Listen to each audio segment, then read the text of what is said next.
Good morning, everybody. So here we are about 6:30 in the morning, and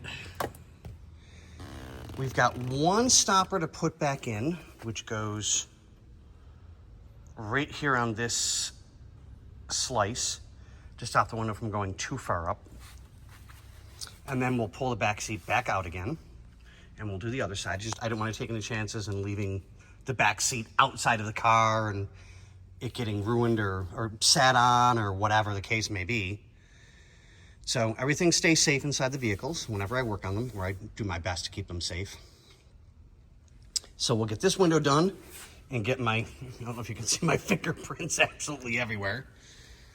So we'll get this window done, put the one stopper in right there, get this one done, and then we'll disassemble the other side, get that taken care of, and then we'll get the car back together again. So on that note, let me get back to work here.